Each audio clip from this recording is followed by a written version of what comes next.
ओम श्री परमात्मने नमः। नारायणं नमस्कृत्य नरं चैव नरोत्तमं देवीं सरस्वतीं व्यासं ततो जयमुदीरयेत्। श्रीमद्भगवद्गीता साधका संजीवनी 13th chapter Introduction. At the beginning of the 12th chapter, Arjuna asked Lord Krishna, the devotees who, with their minds constantly fixed in you, adore you as possessed of form and attributes, and those who adore only the imperishable, the unmanifest, which of these two are better? The Lord responded, I consider those the best who endowed with supreme faith, having fixed their mind on me, worship me.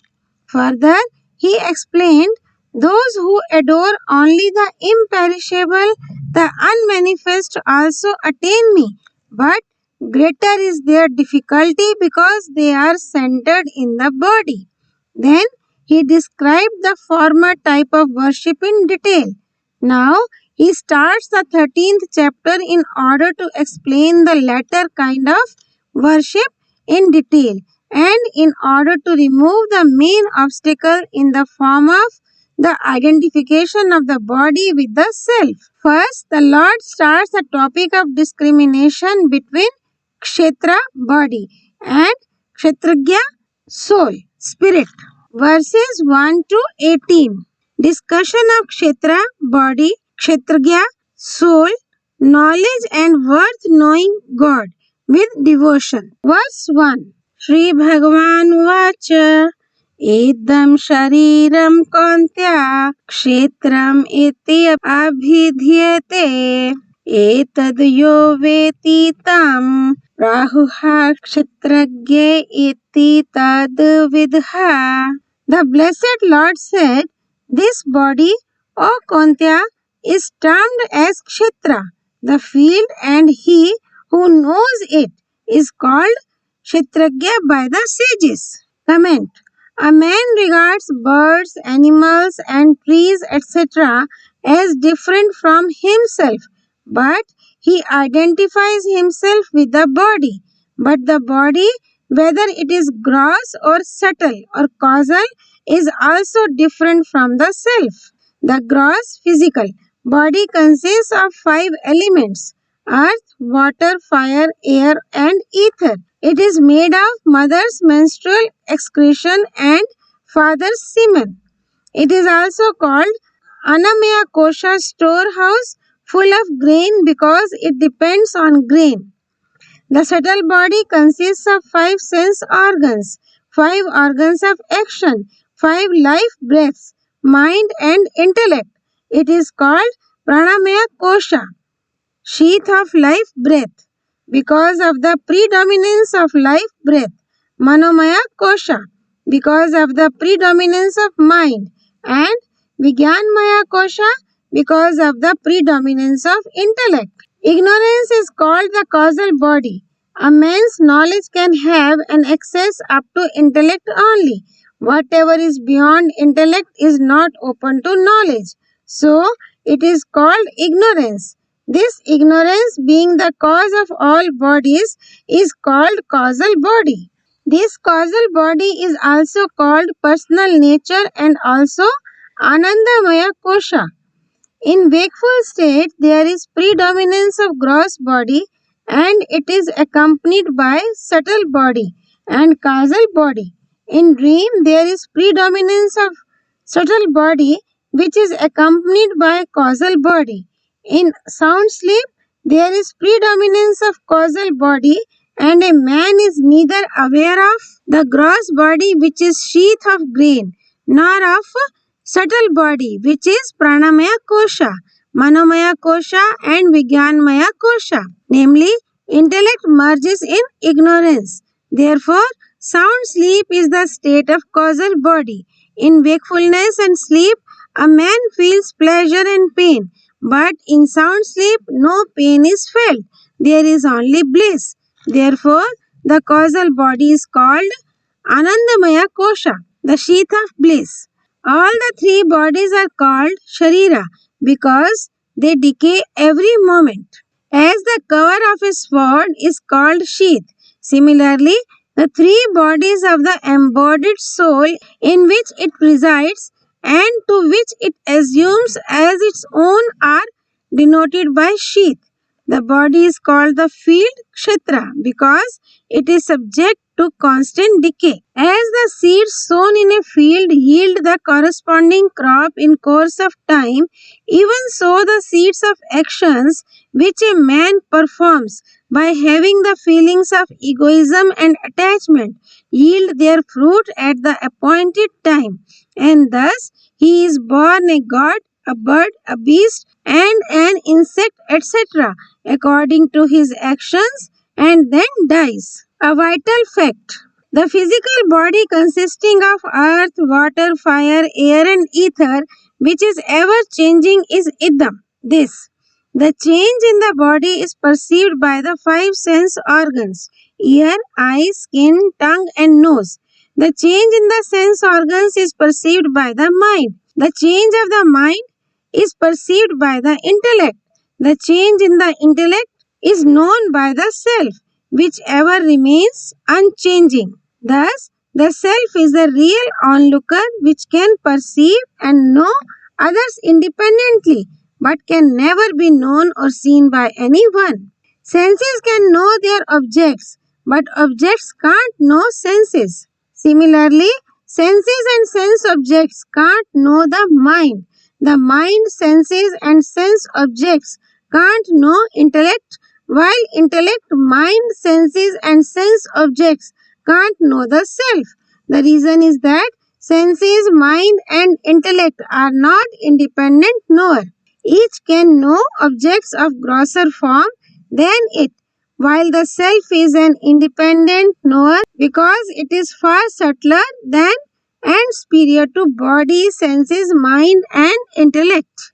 Now a question arises how the soul which is sentient becomes the onlooker of the insentient intellect, etc. Because the onlooker can see the object of its own class. The answer is that the soul identifies itself with the insentient matter and accepts its own separate entity as I am. This I is neither insentient nor sentient, for by identifying itself with matter, it says, I am rich or I am learned. By giving high value to embodiment of consciousness, it says, I am Brahma.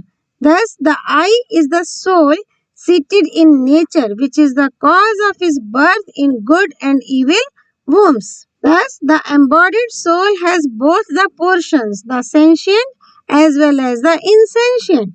The sentient portion attracts him towards the Lord, while the insentient portion, because of this identity with matter, attracts him towards matter, and thus he becomes the onlooker of intellect, mind, senses, sense objects, and body, etc.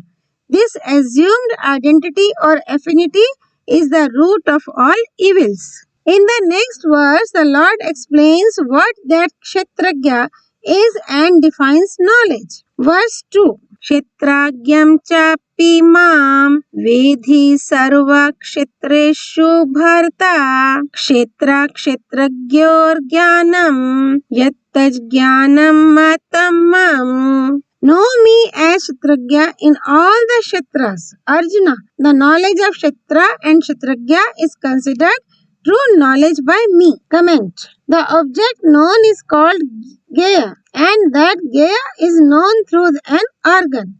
There are two types of organs, outer and inner. A man knows objects with the outer organs, ears, eyes, etc., and knows the outer organs with the inner organs, mind, intellect, etc. The inner organ has four faculties: mind, intellect, cogitation, and ego. Out of them, ego is the subtlest. Ego is known by luminous Kshetragya.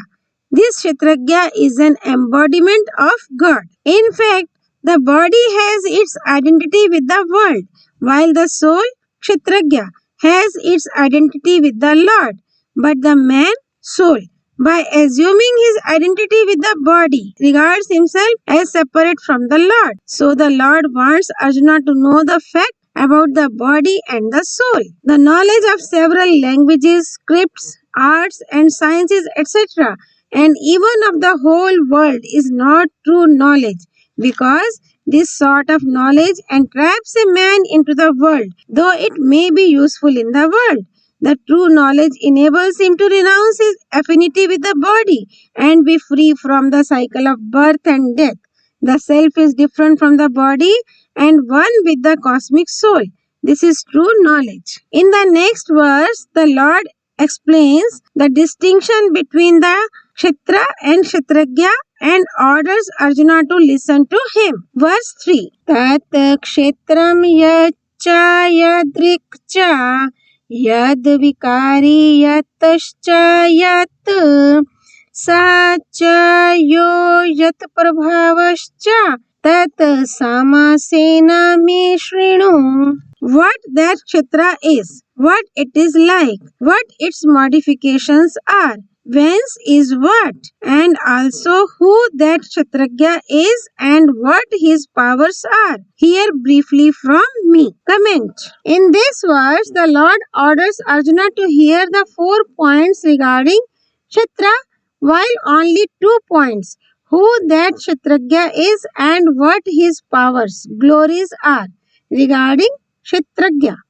Now a doubt arises why the Lord has not discussed the powers of Kshetra and why he has not described the Kshetragya's nature, modifications and origin. The explanation is how the Kshetra, which decays every moment, can have any glory. The worldly people, out of ignorance, attach importance to riches. Actually, it has no power or glory. So the Lord has not described it. The Lord has described that the Kshetragya is imperishable, therefore his nature is also imperishable. So there is no need to describe his nature separately. The nature is included in who that Kshetragya is. The Kshetragya does not undergo any modifications. The modifications such as desire and aversion etc. appear in him because of his assumed affinity with Kshetra. So, there is no question of describing the modifications as Kshetragya is immutable or without modifications. Kshetragya is non-dual, beginningless and eternal. As he has no origin, so no question arises of describing from whom he has originated. Where have the Kshetra and the Kshetragya been described in detail? The answer is given in the next verse. Verse 4. Rishi bhir bahuda gitam chando bhir vividha prithak brahma sutra padashcheva hitmad bhir vinishchitaha. The truth about the Kshetra and Kshetragya has been sung by the seers in manifold ways. It has been stated separately in different Vedic chants and also in the conclusive and reasoned text of the Brahma Sutras. Now the Lord describes the 2 points on Kshetra, what that Kshetra is and what its modifications are in the next 2 verses. Verse 5. Mahabhutanya ahankaro buddhir avyaktam eva cha indriyani dasyakam cha panchacha indriya gocharaha. The 5 great elements, the ego, the intellect, primordial, matter, nature, the 10 senses, the mind and 5 objects of senses. This is Kshetra, which consists of 24 elements. Avyaktameva cha. Primordial nature being the cause of cosmic intelligence and being the evolute of none is only Prakriti, nature. Buddhi. It is Prakriti as it gives birth to ego and being the evolute of primordial nature. It is Vikriti. Ahankaraha. Being the cause of the 5 subtle elements. It is Prakriti and being the evolute of intelligence. It is Vikriti. Mahabhutani. The 5 great subtle elements are ether, air, fire, water and earth. They are of 2 kinds, mixed and unmixed. If each of the elements is divided into 5 parts and then one part of each is mixed, that is mixed element. If they remain separate, they are called unmixed. Here the 5 elements are unmixed. The 5 elements are also known as subtle elements and subtle forms of matter. These elements being the cause of 10 senses, 1 mind and 5 objects of senses are called matter, prakriti. While being the effect of ego, they are modifications, vikriti. Thus, these elements are matter and modifications. Indriyani dasha. The tongue, hands, feet, the generative organ and the organ of defecation. These are the 5 organs of action, while the senses of hearing, touch, sight, taste and smell constitute the 5 senses of perception, being the effect of 5 subtle elements, but being the cause of none. They are modifications. Ekam cha. The term ekam stands for the mind. It being the evolute of 5 elements and being the cause of none is modification. Pancha chendriya gocharaha. Sound, touch, color, taste and smell. The objects of the 5 senses of perception being the effects, not the cause, are modifications. Thus, the 5 subtle elements, ego, and intellect. These 7 are matter modifications. Prakriti, Vikriti. The primordial matter is matter, Prakriti, and 10 senses, mind, and 5 objects of senses. These 16 are modifications. These 24 elements constitute Kshitra. Verse 6. Ichha dvesha sukham dukham sanghatashchetna dhritiha एतत् क्षेत्रं समासेन सविकारम् उदाहरितम्. Desire, aversion, pleasure, pain, the body, consciousness, life, breath, firmness. This is the kshetra with its modifications described briefly. Comment. Ichha. This term denotes a passionate longing for the acquisition of an object, a person or circumstances, etc. First of all, the Lord mentions the evil in the form of desire, because this longing, desire, is the root of all evils, pains and sins. Dvesha. Unfulfillment of desire leads to anger. The subtle form of anger is aversion. Thus, the term aversion includes jealousy and anger, etc. Sukham. The feeling of pleasure aroused in the mind by the appearance of agreeable circumstances is called sukha. Dukkham. The agony caused in the mind by the disagreeable circumstances is dukkha. Sanghataha. This term here stands for the physical body consisting of 24 elements. After being born, the seemingly existence of this body is a modification and its constant change is also a modification. Chetna. The term refers to life breath. It undergoes modifications. It remains calm in sattva but is disturbed when a man is overwhelmed with grief, worry and fear, etc. This life breath ever decays. Therefore, it is modification. Common people call the creature having life breath as Chetna and without life breath as Achetna.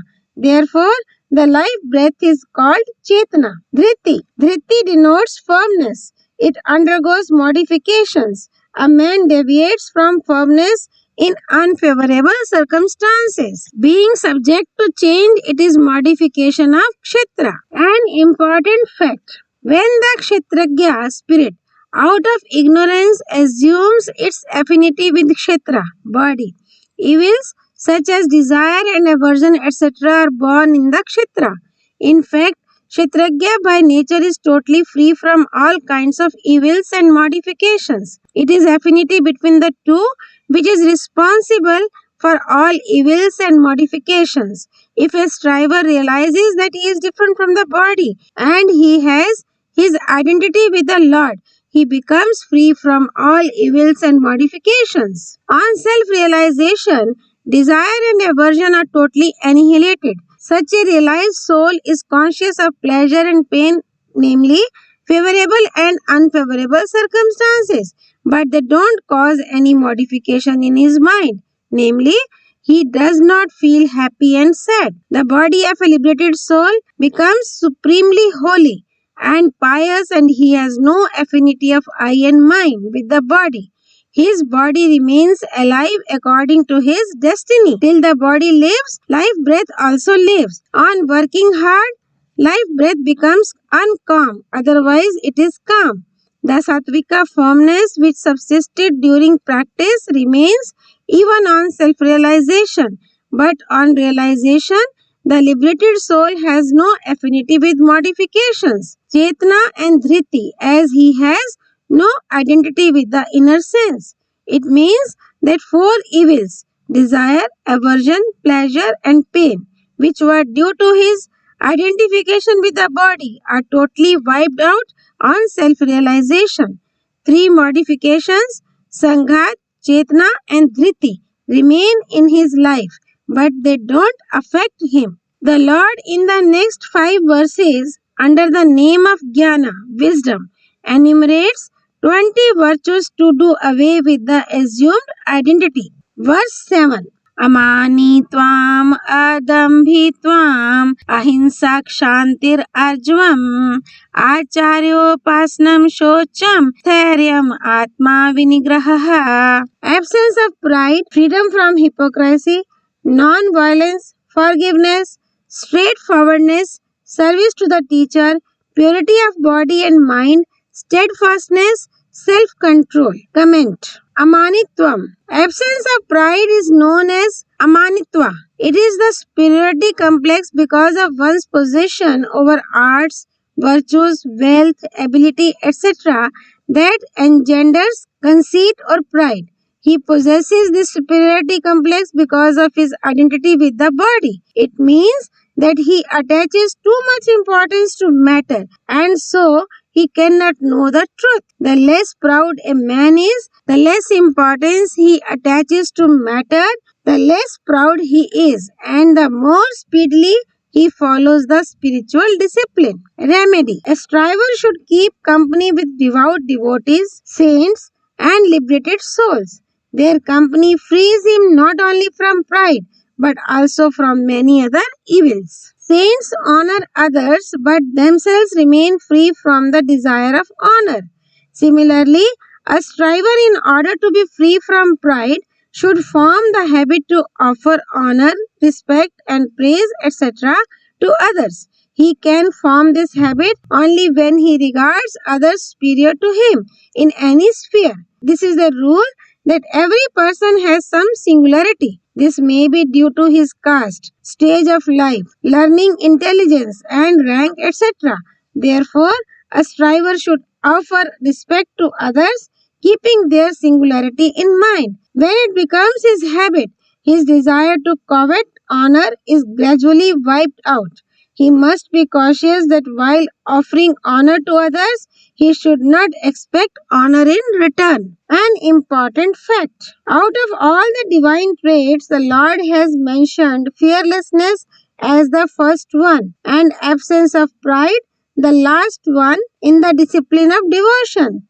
But in the discipline of knowledge, he has given priority to absence of pride and mentions fearlessness at the end. It means that a devotee like Prahlada beholds the Lord pervading everywhere and so becomes fearless at the beginning. He offers regard, honor and praise etc. to others without having any pride. At last, his assumed affinity with the body perishes and he becomes totally free from pride. But a striver following the discipline of knowledge does not assume his identity with the body at the very beginning, and so he has no pride.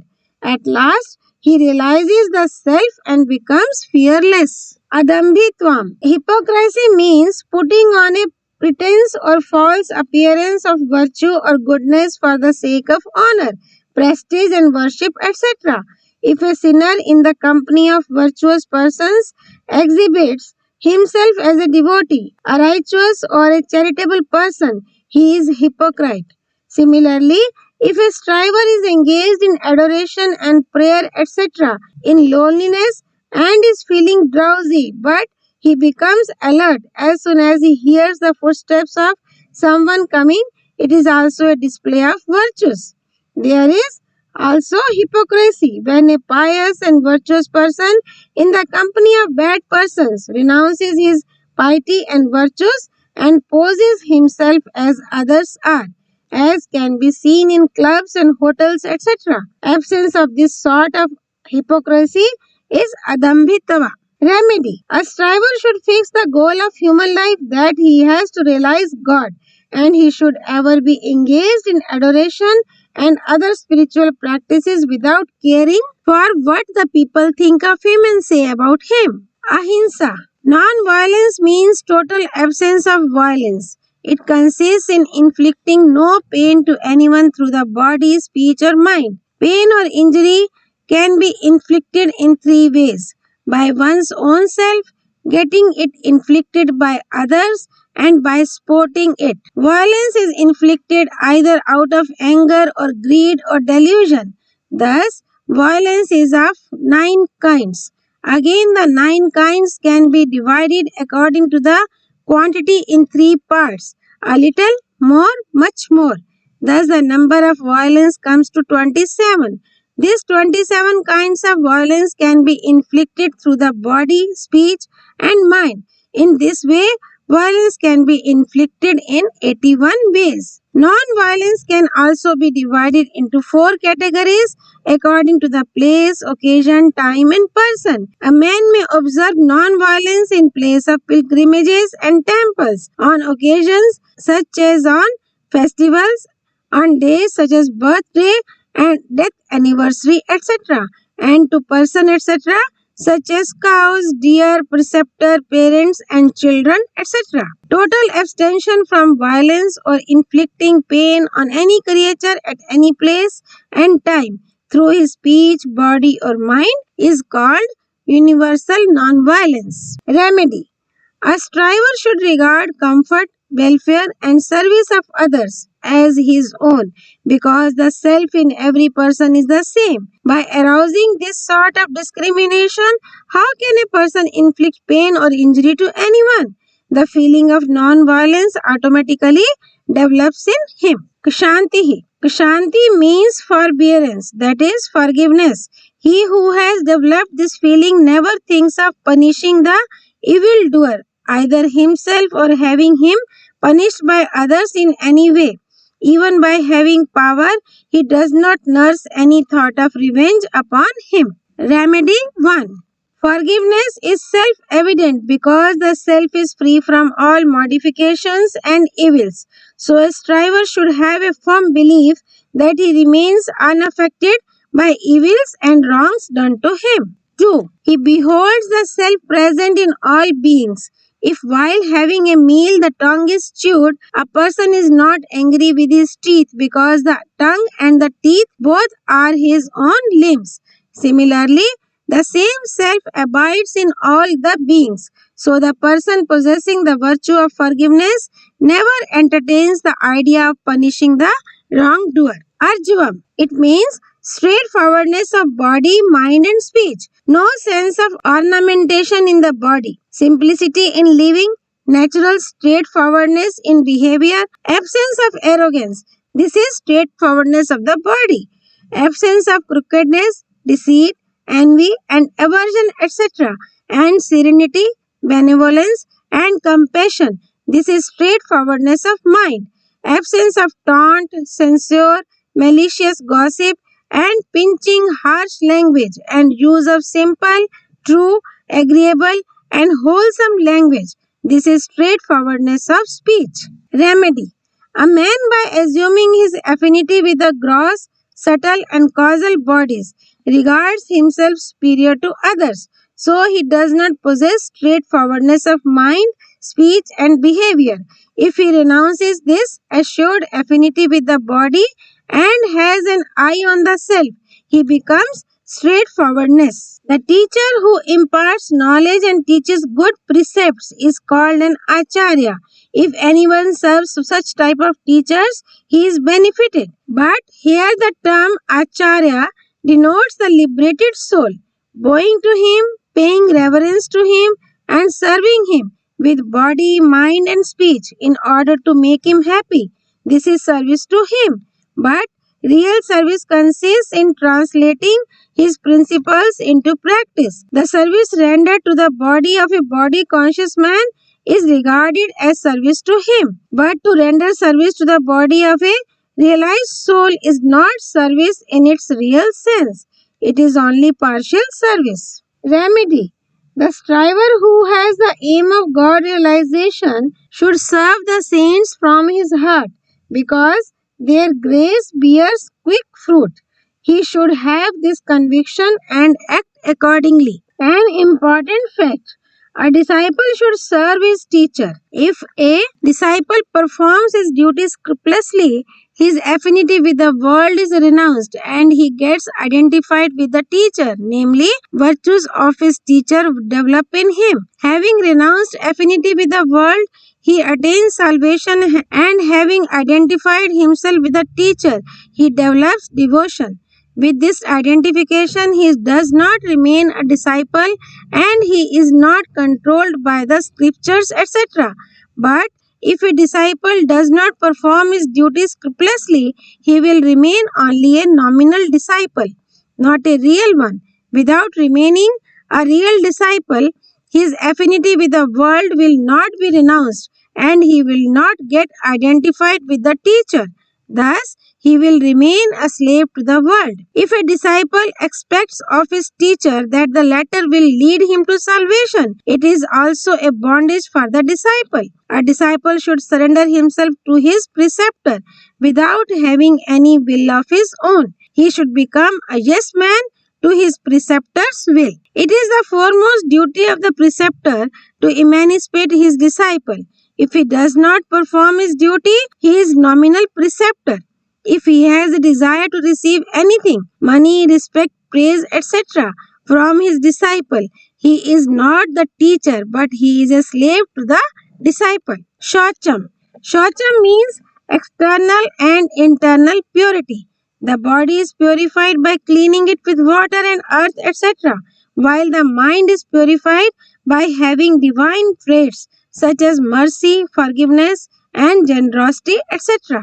Remedy. The body is made of filthy materials. It may be cleaned again and again, yet it contains filth. By knowing the fact that it is full of filth, a striver becomes indifferent to it. Earning money by truthful and honest means, according to one's caste and stage of life, without laying claim to others' property, etc., and purity of diet, purify the mind. Sthairyam. It denotes steadfastness or firmness. A striver should be firm in his aim of God realization in the face of difficulties, dangers, and obstacles. Remedy. The people attached to worldly pleasures and prosperity can't have the determinate intellect concentrated on God.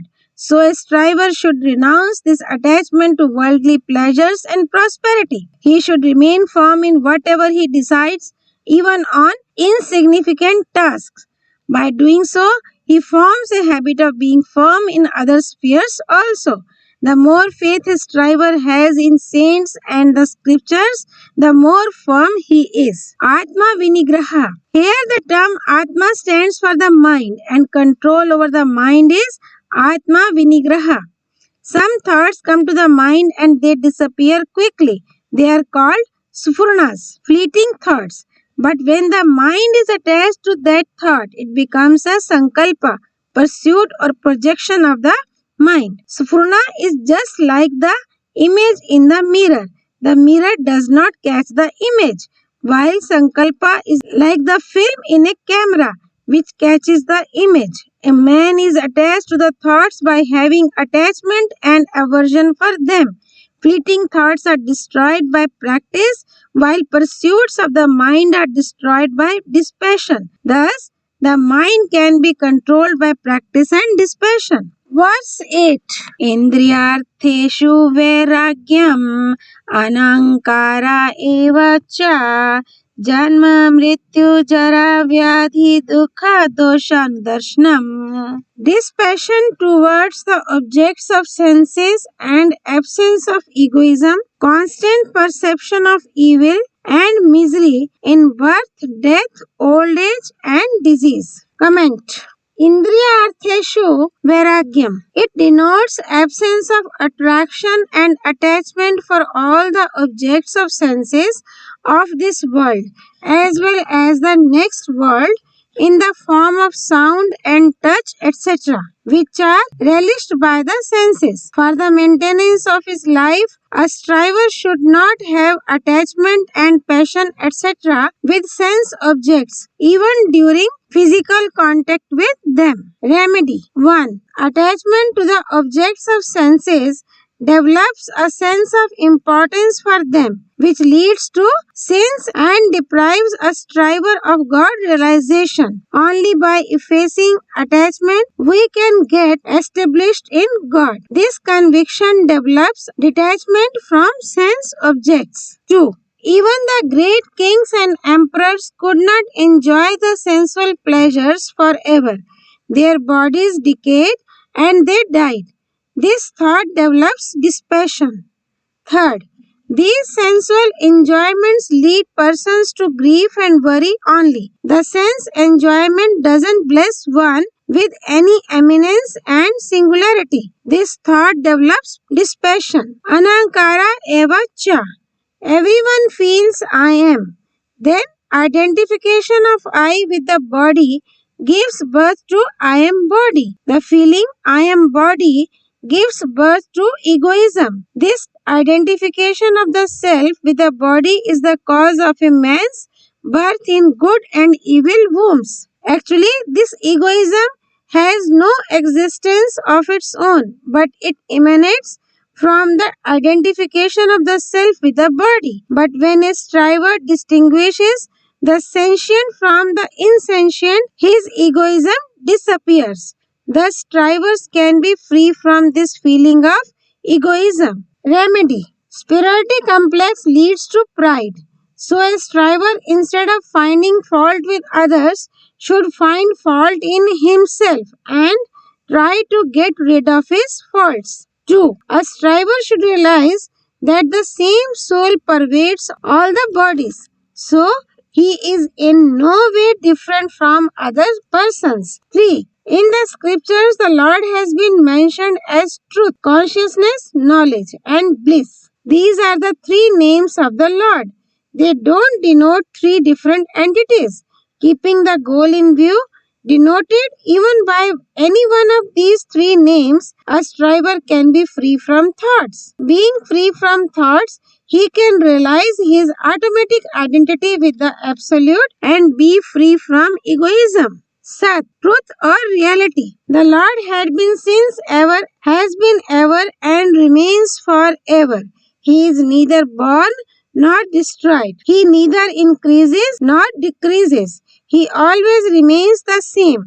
Reflecting this way, through intellect, one can become free from all sorts of worldly thoughts. Thus, being free from thoughts, the striver snaps his ties with the intellect and realizes his axiomatic identity with the self. On such realization, pride goes away. Chit, as I is the illuminator and the body, senses, etc. are illumined, so is consciousness the illuminator, and I, though this and that are illumined, they are quite distinct from the illuminator.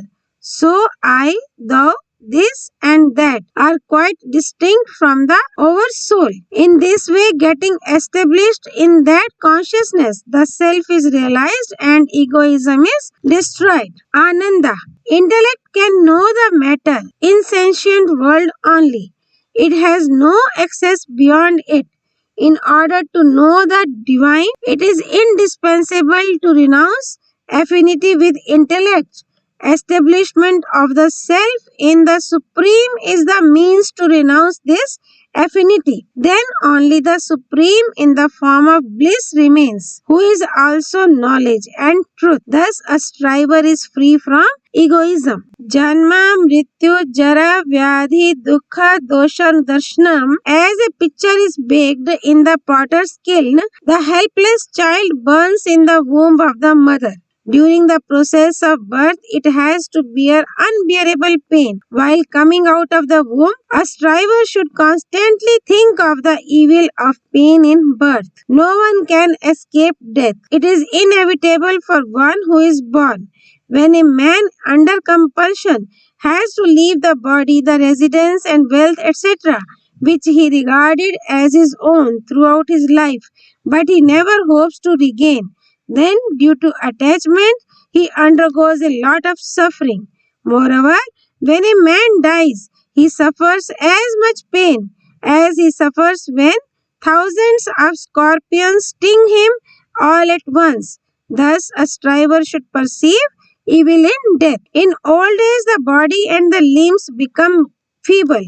The man can't move easily. He can't digest the food. The members of the family insult him. He is reduced to a helpless state. He is very much sad by thinking of his glorious past. Thus, the evil of old age should be perceived. This body is the abode of various terrible diseases which are very painful. So, there should be constant perception of evil in diseases. By perceiving evil in them, he should think that they are the result of his past sins and evil actions. By thinking so, he develops dispassion for the perishable things, objects, and bodies, etc. It means that perception of evil in life, death, old age, and diseases, etc., leads to dispassion because attachment to the sensual pleasures, that is, contact with these gunas, qualities or moods, is responsible for the birth of the soul in good and evil wombs, and rebirth is the abode of pain. Verse 9. Asaktir anbhishvangha putradara grihadishu nityam cha samachittatvam ishtanistopatishu.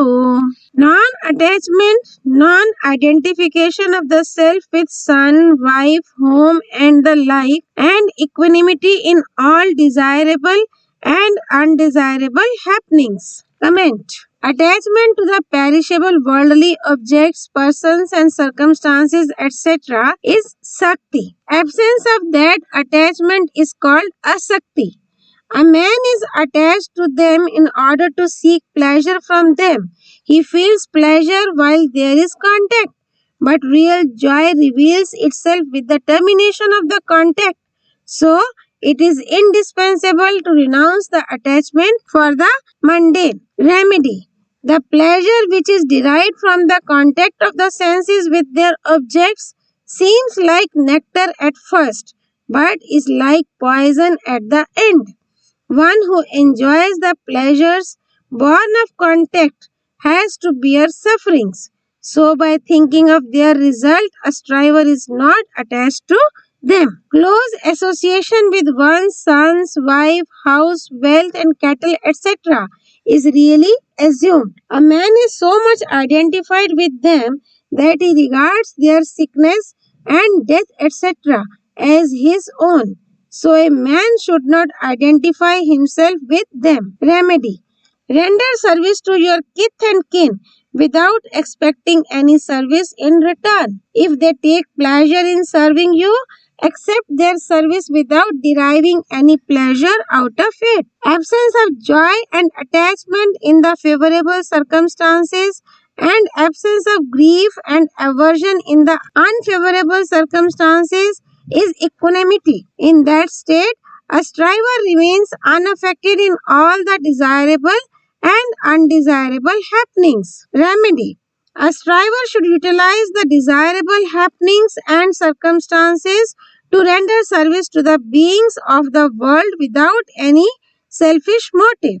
Similarly, in undesirable happenings and circumstances, he should renounce the desire to receive desirable circumstances. He should feel neither happy in agreeable circumstances nor sad in disagreeable ones. He should have a firm belief that the desirable as well as the undesirable circumstances are the means to realize God. So he has to transcend them. Thus, a striver attains equanimity. Verse 10. Mai chananya yogena bhaktir avyabhicharini vivikta desha sevitvam artir jana sansadi. Unswerving devotion to me with wholehearted discipline. Resort to solitary places. Dislike for the worldly people. Comment. The ego is the main hurdle in self-realization. To remove this hurdle, the Lord declares that exclusive devotion is a means to self-realization. In simple words, it means that through devotion, ego is easily wiped out. Total dependence only on Him and His grace is called wholehearted discipline. A lonely and holy place, free from hustle and bustle and disturbances, is suitable for meditation, adoration, study of sacred books, and other spiritual practices. So, it is proper for a striver to carry on his spiritual practice for God realization in a lonely woodland or temple, etc. But if he is unable to find such a lonely and holy place, he need not lose heart in the least. He should realize that he, spirit, is different from the body, matter. Even in a lonely woodland or temple or the bank of the Ganges, if he identifies himself with the body, it means that he identifies himself with the world, and so there is not much utility of the lonely place. The real loneliness is that state in which the striver beholds nothing else besides the Lord or the self, and he realizes that he has no identity with the body, mind, and senses, etc., because they are the evolutes of matter, while the self, spirit, transcends matter, nature. A striver should have no inclination to worldly affairs. If anybody wants to discuss spiritual subjects, the company of men attached to worldly enjoyments is an obstacle to spiritual life, while the company of saints, exalted souls, and strivers for God realization is helpful to spiritual practice. A man should not keep company being attached to it, but if detachment is not possible, he should keep company of noble persons because their company is good remedy for attachment. By their company, a striver develops detachment. Verse 11. Adhyatma jnana nityatvam tattva jnana artha darshanam etaj jnanam eti proktam Ajnanam yadto anyatha. Constancy in the knowledge of the Supreme Spirit, in seeing God as the object of true knowledge, this is declared to be knowledge, and what is contrary to it is ignorance. Comment. All scriptures direct towards God. With this point in view, a striver should dwell upon God to the best of his understanding. From arguments and counter arguments, it is proved that God exists at all times while the world does not exist at any time. Even now it is decaying.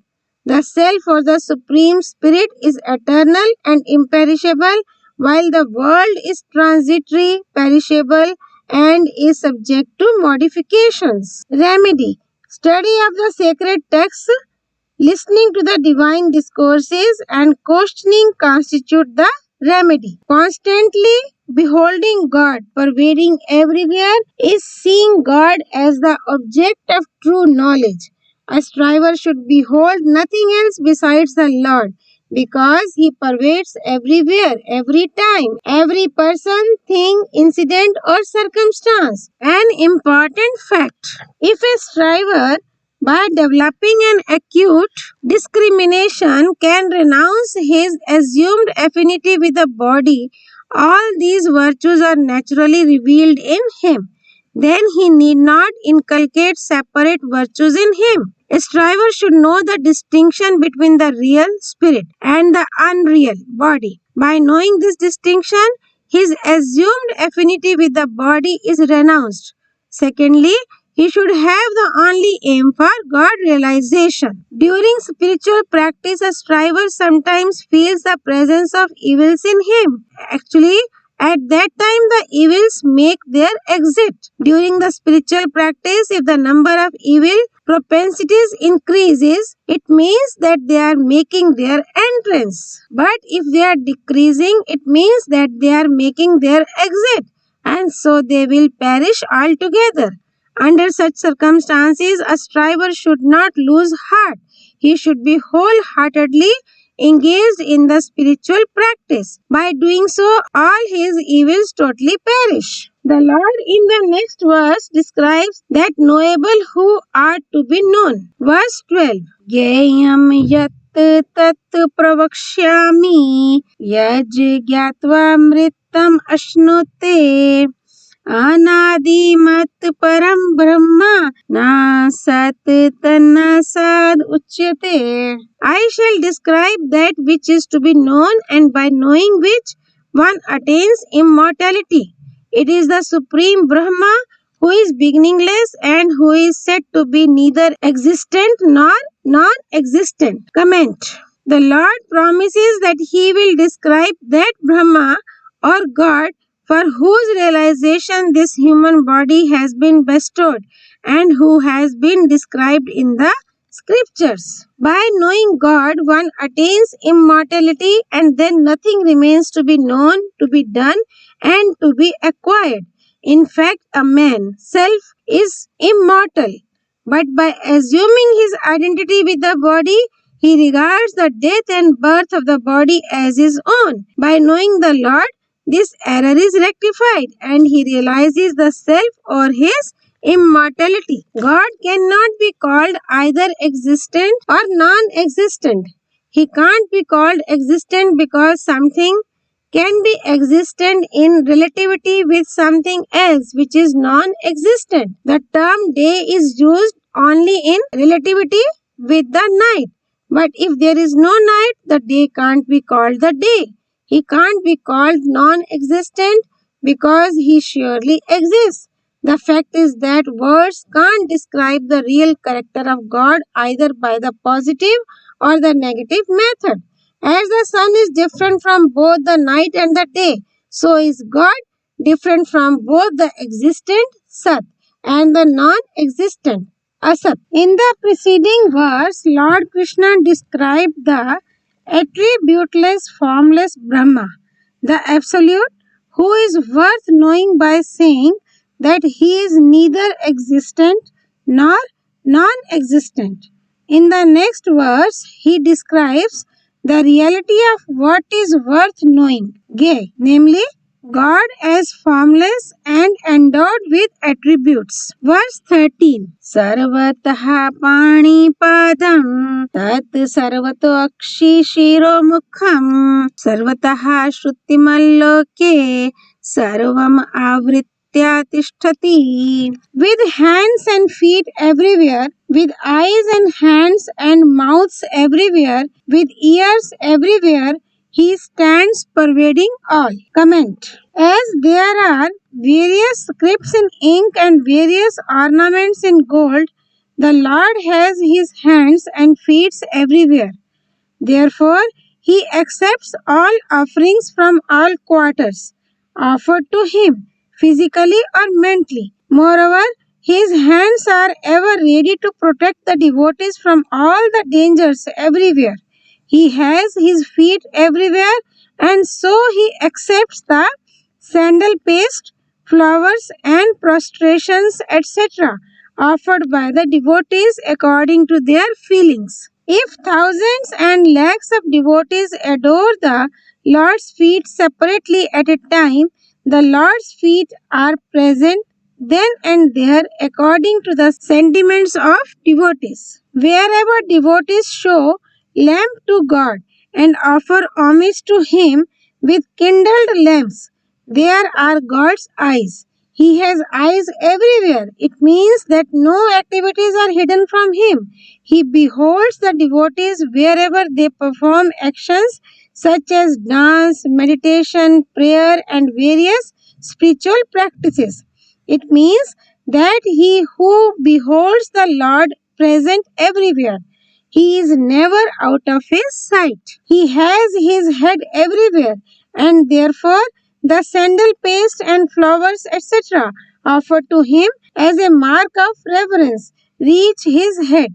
Having his mouth everywhere, he accepts the articles of food offered by his devotees everywhere. The Lord hears the loud, slow, and silent mental prayer of his devotees. The Lord, unlike men, has all his limbs everywhere. It means he can hear, speak, or accept the articles offered with his eyes. Similarly, he can perform all the actions with any one of his sense organs. He has all the sense organs in each of the smallest limbs. By this statement that he has his limbs everywhere, he means to say that he pervades all the time, all the places, persons, incidents, and circumstances, etc. So, he is not away from anyone. He is close at hand for everyone. Saints have also declared the same. Describing the Lord as formless and endowed with attributes in the preceding verse, in the next three verses, there is description of his singularity, transcendent character, all pervasiveness, and omnipotence. Verse 14. Sarve indriya guna bhasam, sarve indriya vivarjitam, asaktam sarva bhricheva, nirgunam guna bhaktricha. He, God, though devoid of all senses, is the perceiver of all sense objects, unattached, yet sustains all, devoid of gunas, attributes, qualities, yet enjoys them. Comment. There is pre-existence of God. Then there is his power prakriti, matter. The evolute of matter is mahatattva, cosmic intelligence. The evolute of cosmic intelligence is cosmic ego. The evolutes of ego are five gross elements. The evolutes of five gross elements are mind and 10 senses. The evolutes of 10 senses are five objects of senses. All these are the evolutes of cosmic nature. But God transcends Prakriti and its evolutes, whether he is attributeless or endowed with attributes, whether he is formless or with form. He transcends Prakriti even when he incarnates. In that case, he manifests himself keeping Prakriti under his control. How can God be bound by gunas, modes, attributes, when even the embodied soul, by attaining God, transcends gunas? He is ever transcendent in character. He has no hands, feet, eyes, etc., like other living beings. But he is capable of perceiving the objects of senses. He listens to the call of his devotees even without ears, embraces his devotees without skin, beholds beings without eyes, tastes the articles of food offered by his devotees without tongue, runs to help his devotees without feet, and so on. He supports and nourishes all the beings throughout the entire universe, either on the earth or in the ocean or in ether or in heaven, in a better way without any attachment, and provides necessities to them. Being their disinterested friend, he purifies all of them, destroying their virtues and sins through favorable and unfavorable circumstances. Though God is devoid of gunas, yet he enjoys them. It means that the Lord is pleased seeing all the actions performed by his devotees in the same way as parents are pleased seeing the activities of their child, and thus he is the enjoyer. Verse 15. Bahir antascha bhutanam acharam charam eva cha sukshmatvat tad avigyam durastham chanti ke cha tat. He exists without and within all beings and constitutes the moving and also the unmoving creation. Because of his subtlety, he is incomprehensible. He is close at hand and stands afar too. Comment. In a block of ice immersed in the sea, there is water within and without, and there is nothing else besides water. Similarly, all the moving and unmoving beings are pervaded both inside and outside by God. It means that the entire moving and unmoving creation is nothing else besides God. A thing can be near or far from three viewpoints: space, time, and thing. God is nearest as well as farthest from all the three viewpoints. He pervades everywhere, close at hand, and afar too. He existed in the past, exists now, and will exist in future. He existed before the things came into existence. He will exist when the things perish, and he exists now in the form of things.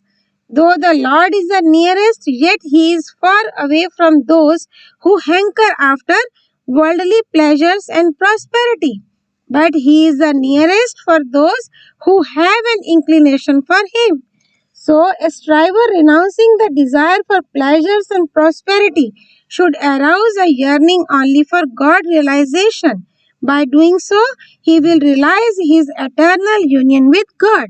God, being subtle, is beyond the ken of senses and mind. He cannot be known through senses and mind by people. Now the question arises that when he can't be known, he must be not. But he is not a not, as the molecules of water existing in the sky are not seen, but they are seen in the form of rain or hail.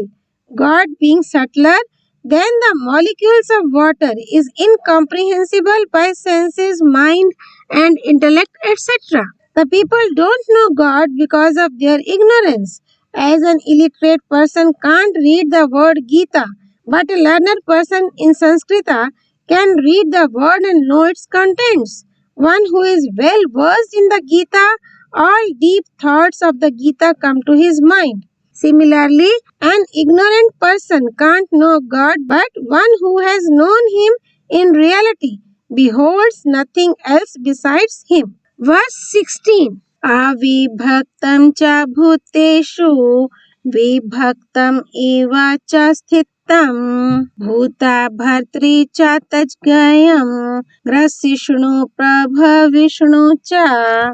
He is undivided and yet he seems to be divided in all beings. He is the sustainer, the destroyer, and creator of all beings. Comment. Actually, there is one indivisible existence, God, existing in all diverse forms. Division is a mere appearance, just as the space, though really one and indivisible, appears divided into innumerable forms. God, though really undivided, seems to be divided in all beings. The Almighty God, who should be known and who is worth knowing, has been described as the sustainer, Lord Vishnu, the destroyer, Lord Shiva, and creator, Lord Brahma. The same Lord as Brahma with the predominance of Rajaguna activity creates the universe as Vishnu with the predominance of Sattva-guna thought sustains it, and as Shiva with the predominance of Tamaguna inertia destroys it.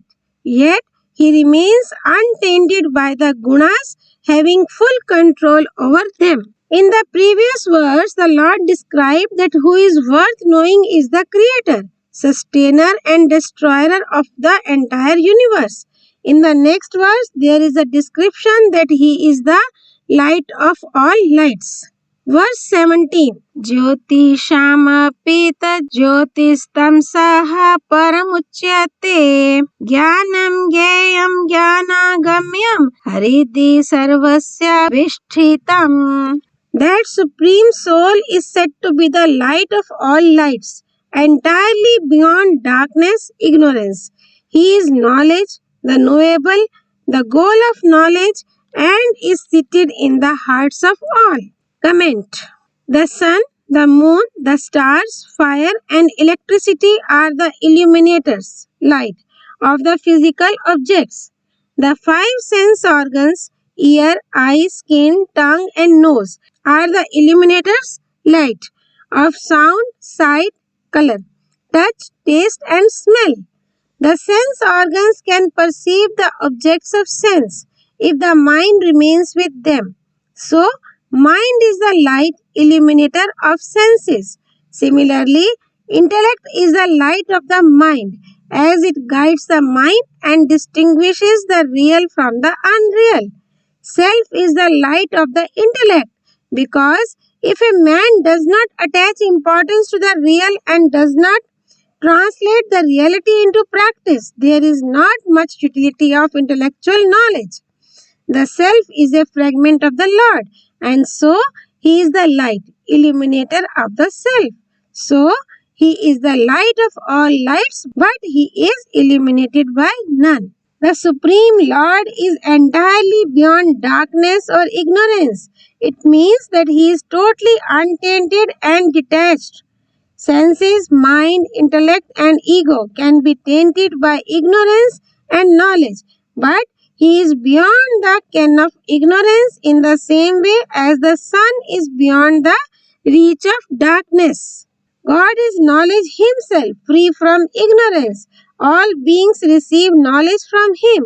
He is worth knowing, knowable, because nothing remains to be known after knowing him. The worldly knowledge is no doubt useful, but it is not a must as it is not perfect in itself. After possessing it, something else remains to be known. In fact, it is only the Lord who is to be known certainly. Though God pervades everywhere, he is particularly seated in the hearts. How to realize the presence of God in the heart?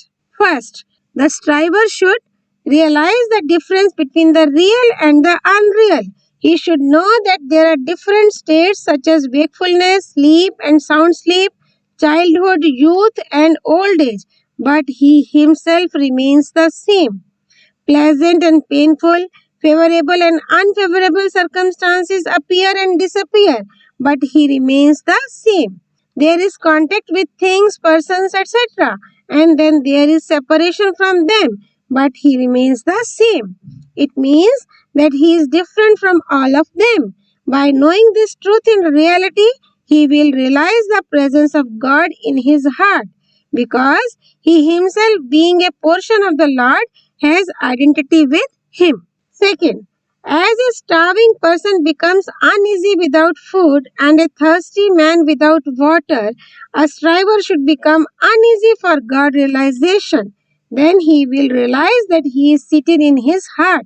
By this realization, he will realize that God is all pervading. This is real realization. The Lord now concludes the topic in the next verse by pointing out the reward of knowing this topic. Verse 18. Eti kshetram tatha jnanam gyayam choktam samasatah madbhakta etad vikyaya madbhavaya upapadyate. Thus, the kshetra, body, knowledge and the object of knowledge, the knowable, have been briefly described. Knowing this in reality, my devotee attains me. Comment. A devotee having known the kshetra, knowledge in the form of 20 virtues and the knowable God, in reality attains the Lord or realizes his identity with him. His assumed affinity with the kshetra body is renounced by knowing the true nature of kshetra. His individuality perishes by having a deep insight into knowledge consisting of the 20 virtues, and he attains God, namely realizes his identity with him by knowing the knowable. Om Tat Sat. All glories to Sri Partha Sarthi, Lord Shri Krishna.